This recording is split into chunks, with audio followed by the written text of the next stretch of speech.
The home as it was a pretty much untouched Californian bungalow, 1908 thereabouts.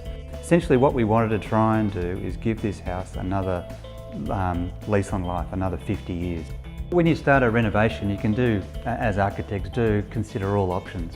But really I came back to the idea of a brick finish. I wanted something I didn't have to paint again. I love face brick. The Balmerino Blend by PGH suited our purposes because it's a mottled blend, a subtle blended brick, which goes well with the front period of the house without necessarily mimicking it.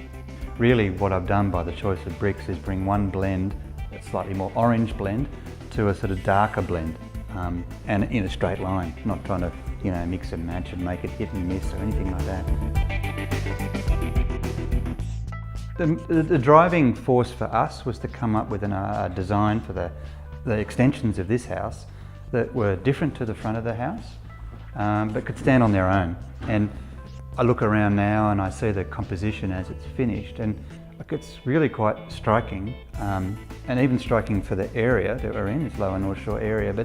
But each particular product we've used, you can actually drive around and see on other houses, which just the composition's different. So I'm really quite happy with that, and I think I've seen a couple of Pinterest pages from some clients, and they've got snaps of my house on their Pinterest page.